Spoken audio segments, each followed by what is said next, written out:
14th of October और 14th of October से related current affair के जितने भी इंपॉर्टेंट क्वेश्चन कर लीजिए। साथ ही बेल आइकन दबाना बिल्कुल मत भूलिएगा ताकि आप लोगों को हमारे सभी वीडियो की नोटिफिकेशन सबसे पहले मिल सके। तो चलिए स्टार्ट करते हैं हमारा पहला क्वेश्चन। हाल ही में राष्ट्रीय आपदा न्यूनीकरण दिवस ये कब मनाया गया, यानी कि नेशनल डिजास्टर रिडक्शन डे। तो ये भी हाल ही में मनाया गया है 13 अक्टूबर को। और ये दिवस किसके द्वारा मनाया जाता है? यूनाइटेड नेशन के द्वारा, यानी कि संयुक्त राष्ट्र के द्वारा। और क्यों मनाया जाता है? तो देखिए, दुनिया भर में आपदाओं के जोखिम को कम करने के लिए और उनके खतरों के बारे में अवेयरनेस फैलाने के लिए ये दिवस मनाया जाता है। और इसे मनाए जाने की शुरुआत की गई थी 2009 में। और इस बार जो आपदा न्यूनीकरण दिवस मनाया गया, इसकी थीम क्या थी? तो इस बार की थीम थी डिजास्टर रिस्क गवर्नेंस। तो इसकी थीम भी आप याद रखेंगे। अब यदि हम अदर ऑप्शन को डिस्कस करें तो 10 अक्टूबर को क्या मनाया गया है? 10 अक्टूबर को मनाया गया है राष्ट्रीय डाक दिवस, जबकि अंतर्राष्ट्रीय डाक दिवस ये मनाया जाता है 9 अक्टूबर को।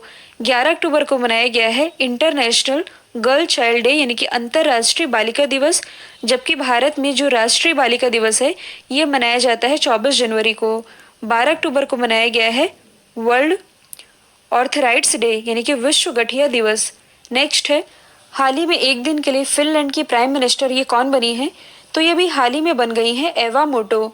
देखिए, जो एवा मोटो है, इन्हें लैंगिक समानता यानी कि जेंडर इक्वेलिटी के बारे में अवेयरनेस फैलाने के लिए फिनलैंड की एक दिन की प्राइम मिनिस्टर अपॉइंट किया गया था।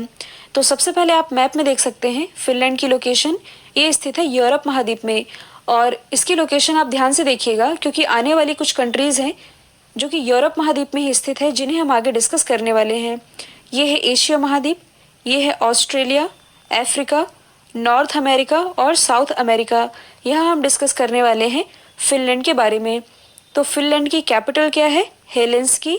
करेंसी तो ये है यूरो। इसे आप थोड़ा जूम करके भी देख सकते हैं। ये है बाल्टिक सी, मतलब कि फिनलैंड की लोकेशन ये बाल्टिक सागर से भी लग रही है। अब देखिए, कल ही मैंने आप लोगों को यूरोप महाद्वीप से ही रिलेटेड 3 और कंट्रीज बताई थी, उसकी लोकेशन भी हम रिवाइज कर लेते हैं। कल मैंने आप लोगों को पोलैंड की लोकेशन यहाँ बताई थी, यहाँ लोकेशन बताई थी मैंने नीदरलैंड की, और यहाँ लोकेशन मैंने बताई थी स्पेन की। तो स्पेन, नीदरलैंड, पोलैंड। अब ये चौथी कंट्री है फिनलैंड। तो देखिए, फिनलैंड की कैपिटल हेलेंसिकी, करेंसी यूरो, और यहाँ की जो प्राइम मिनिस्टर है ये है सना मारिन। ये कुछ समय पहले ही फिनलैंड की प्रधानमंत्री बनी है। तो मैंने आप लोगों को ये भी बताया था कि ये विश्व की सबसे युवा प्राइम मिनिस्टर, यानी कि विश्व की सबसे कम उम्र की प्राइम मिनिस्टर बनी है सना मारिन। जुजाना कैपिटोवा ये कौन है? तो पिछले ही वर्ष ये स्लोवाकिया की पहली महिला राष्ट्रपति बनी है। एंजेला मर्केल तो ये है जर्मनी की चांसलर, जिन्हें कुछ समय पहले ही फोर्ब्स के द्वारा विश्व की सबसे शक्तिशाली महिलाओं के रूप में चुना गया है। नेक्स्ट है, 2020 का अर्थशास्त्र में नोबेल पुरस्कार ये किसे मिला है? तो देखिए, नोबेल प्राइज हर साल 6 कैटेगरी में दिए जाते हैं। 5 कैटेगरी हमने ऑलरेडी डिस्कस कर ली है, फिजिक्स, केमिस्ट्री, लिटरेचर, पीस और मेडिकल। अब हमारी 6वीं कैटेगरी है इकोनॉमी के फील्ड में। तो हाल ही में ये अवार्ड दिया गया है पॉल आर मिलोग्रोम और रॉबर्ट बी विल्सन, यानी कि बोथ ए एंड बी को ही अवार्ड दिया गया है। अच्छा, पिछले वर्ष का मतलब कि 2019 का ये जो अवार्ड था ये किसे दिया गया था? तो ये दिया गया था अभिजीत बनर्जी, जो कि भारतीय मूल के हैं, इनकी वाइफ एस्थर डुफ्लो और माइकल कैमर को। तो आप चाहें तो इनका नाम भी याद रख सकते हैं। नेक्स्ट है, हाल ही में भारत और अमेरिका के बाद किस देश ने टिकटॉक ऐप को बैन कर दिया है? तो पहले भारत ने, उसके बाद अमेरिका ने, और अब जो पाकिस्तान है इसने भी टिकटॉक एप्लीकेशन को बैन कर दिया है। यदि हम बात करें पाकिस्तान की, तो इसकी राजधानी क्या है? इस्लामाबाद। प्रेसिडेंट तो ये हैं आरिफ अलवी, और प्राइम मिनिस्टर तो ये हैं इमरान खान। अच्छा, भारत और पाकिस्तान को विभाजित करने वाली रेखा यह क्या कहलाती है? रेड क्लिफ रेखा। इसके अलावा पाकिस्तान से रिलेटेड आप और क्या याद रख सकते हैं? मोस्ट इम्पॉर्टेंट है सिंधु जल समझौता, या इसे आप कह सकते हैं सिंधु जल संधि। कई बार एग्जाम में पूछा जाता है कि भारत और पाकिस्तान के बीच ये संधि कब हुई थी? तो ये हुई थी 1960 में। किसके किसके बीच हुई थी? तत्कालीन प्राइम मिनिस्टर, मतलब कि भारत के जो प्राइम मिनिस्टर थे पंडित जवाहरलाल नेहरू, और उस समय जो पाकिस्तान के प्रेसिडेंट थे अयूब खान, इन दोनों के ही बीच ये संधि हुई थी, जिसके अंतर्गत इस संधि में कहा क्या गया है? तो देखिए जो 3 पूर्वी नदियां हैं, पूर्वी नदियां कौन कौन सी? रावी, व्यास और सतलज। इन 3 नदियों का कंट्रोल ये दिया गया है भारत को, जबकि 3 जो पश्चिमी नदियां हैं, कौन कौन सी नदियां? सिंधु, झेलम और चिनाब। इन 3 नदियों का कंट्रोल दिया गया है पाकिस्तान को, और यही है सिंधु जल समझौता। एक और चीज आप याद रख सकते हैं, सौर ऊर्जा से संचालित विश्व की पहली संसद ये पाकिस्तान में ही स्थित है। नेक्स्ट है, हाल ही में जेनेटिकली मॉडिफाइड गेहूं को मंजूरी देने वाला पहला देश ये कौन बना है? तो ये भी हाल ही में बन गया है अर्जेंटीना। तो देखिए हाल ही में अर्जेंटीना ने जिस जेनेटिक मॉडिफाइड गेहूं की फसल को मंजूरी दी है उसे नाम दिया गया है HB4। अब इस क्वेश्चन में एक टर्म लिखा है जेनेटिकली मॉडिफाइड, इससे आप क्या समझते हैं? तो देखिए जेनेटिकली मॉडिफाइड फसलें, या इसे आप कह सकते हैं अनुवांशिक रूप से संशोधित फसलें, ये वे फसलें होती हैं जिनके जीन यानी कि DNA में बदलाव कर दिया जाता है, जिससे कि फसलों के उत्पादन में उसमें जो मौजूद आवश्यक तत्व हैं उसकी मात्रा में वृद्धि की जा सके और प्रकृति की विषम परिस्थितियों यानी कि ऑड नेचर को भी झेलने की क्षमता हो, जिसके कारण इन्हें संशोधित किया जाता है, मतलब कि इनके DNA में बदलाव किया जाता है। तो इसी के तहत जेनेटिकली मॉडिफाइड गेहूं को मंजूरी देने वाला पहला देश बन गया है अर्जेंटीना। तो सबसे पहले आप मैप में देख सकते हैं अर्जेंटीना की लोकेशन। अभी मैंने बताया था ये है नॉर्थ अमेरिका, ये है साउथ अमेरिका। इन दोनों के ही बीच में एक स्ट्रेट है जिसका नाम है पनामा स्ट्रेट। अर्जेंटीना की कैपिटल तो ये है ब्यूनस आयर्स और करेंसी तो ये है अर्जेंटीना पैसो। आसपास की यदि आप लोकेशन देखेंगे तो ये तो है अर्जेंटीना। इस लोकेशन से मैंने आप लोगों को इम्पोर्टेंट जलधाराओं के नाम याद करवाए थे, जैसे कि ये जो आप देख रहे हैं ये है ब्राज़ील। ब्राज़ील से नीचे आती हुई है ब्राज़ीलियन जलधारा। अब ये आ रही है इक्वेटर से ध्रुवों की तरफ, मतलब ये होगी गर्म जलधारा।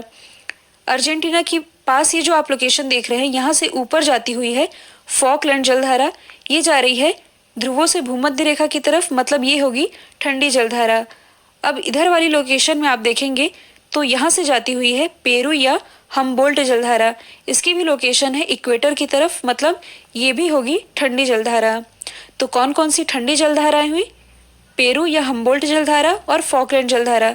जबकि जो ब्राजीलियन जलधारा है ये है गर्म जलधारा। आप और क्या याद रख सकते हैं? तो देखिए विश्व की जो सबसे लंबी पर्वतमाला है जिसका नाम है एंडीज पर्वतमाला, इसकी लोकेशन है साउथ अमेरिका में ही। ये कुछ उत्तर से दक्षिण तक इस तरह फैली हुई है और इसी एंडीज पर्वतमाला की सबसे ऊंची चोटी तो ये है माउंट एकांकागुआ। तो इसका नाम भी आप याद रखेंगे। अब देखिए इस क्वेश्चन में बात की जा रही है पहले देश की, तो जो ब्रिटेन है ये क्लाइमेट इमरजेंसी लागू करने वाला विश्व का पहला देश बना। जो भारत है ये ड्रोन से टिड्डियों को कंट्रोल करने वाला विश्व का पहला देश बना। जबकि जो लग्जमबर्ग है ये पब्लिक ट्रांसपोर्ट को फ्री करने वाला विश्व का पहला देश बन गया है। तो ये सभी आप याद रखेंगे। नेक्स्ट है, हाल ही में किस पड़ोसी देश ने ये घोषणा की है कि वह केवल WHO से ही मान्यता प्राप्त कोविड-19 वैक्सीन को एक्सेप्ट करेगा? तो ऐसी घोषणा की गई है बांग्लादेश के द्वारा। अब ऐसा क्यों? तो देखिए कोविड-19 के केस जिस हिसाब से पूरे वर्ल्ड में बढ़ रहे हैं, संक्रमण भी लगातार बढ़ते जा रहा है, तो हर देश अपने अपने स्तर पर प्रयास कर रहे हैं कि जल्द से जल्द इसकी वैक्सीन मार्केट में लाई जा सके। और इसी बीच जो बांग्लादेश है उसने क्या घोषणा कर दी है कि वो उसी वैक्सीन को एक्सेप्ट करेगा जिसे WHO से मान्यता प्राप्त होगी। तो सबसे पहले आप मैप में देख सकते हैं बांग्लादेश की लोकेशन।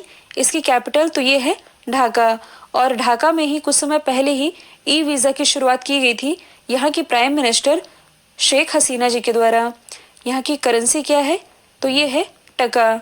और भारत और बांग्लादेश के बीच एक एक्सरसाइज होती है जिसका नाम है संप्रति।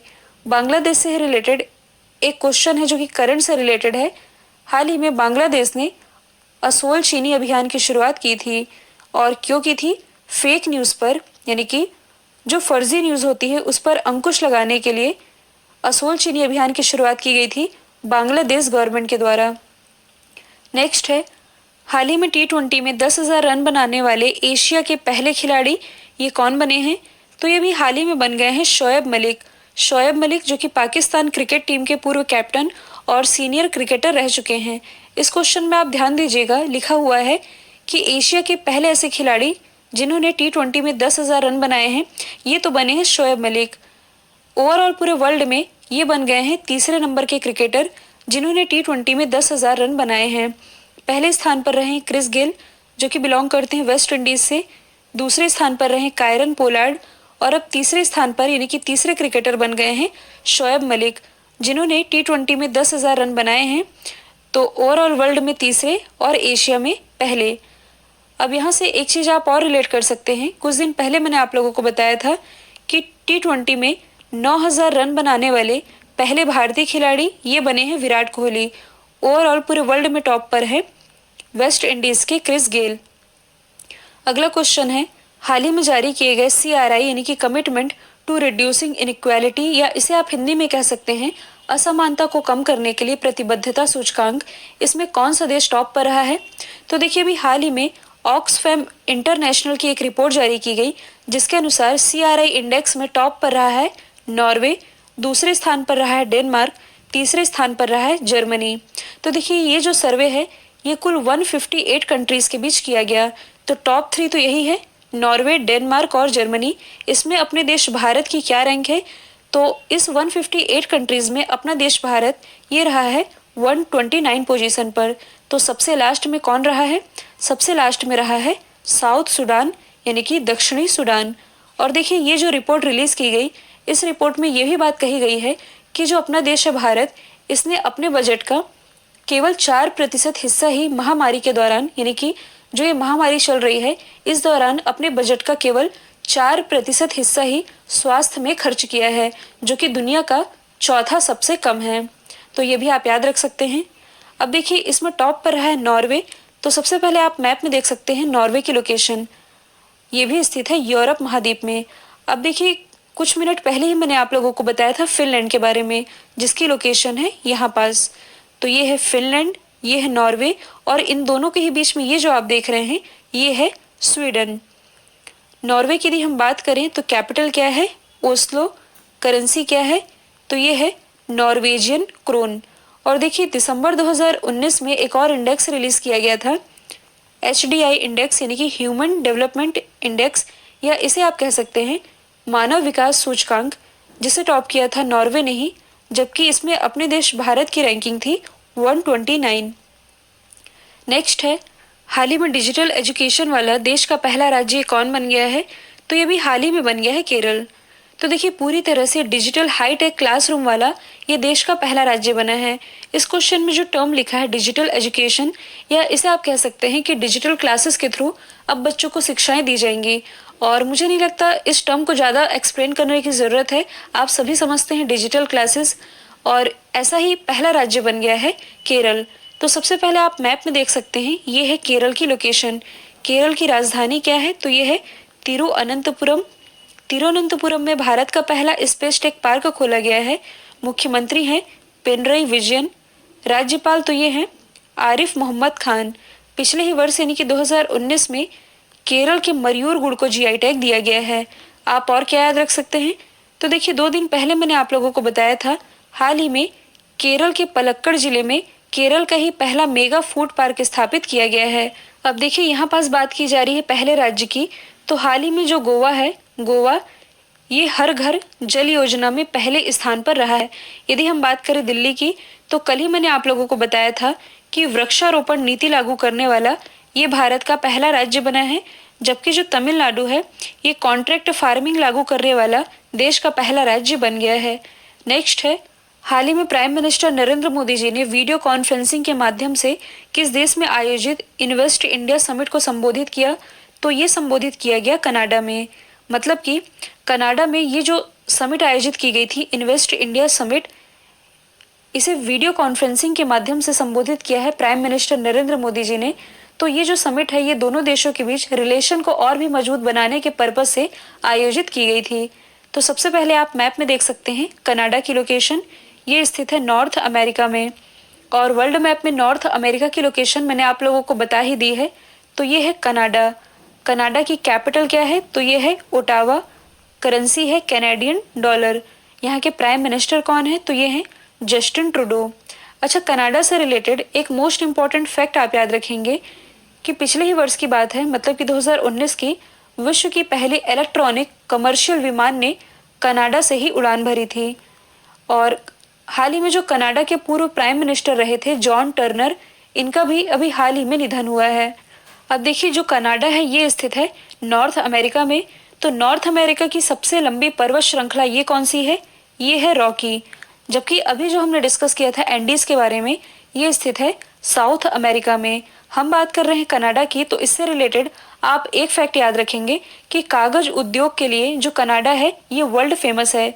इसके अलावा नॉर्थ अमेरिका यानी कि उत्तरी अमेरिका में जो यूरेनियम है, मतलब कि यूरेनियम का सबसे बड़ा उत्पादक और निर्यातक देश ये भी कनाडा ही है। पूरे वर्ल्ड में ये है दूसरे स्थान पर।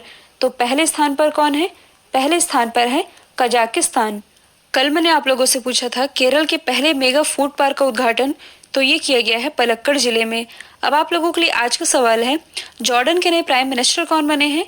तो इसका जो भी आंसर है कमेंट बॉक्स में दीजिएगा। और मैंने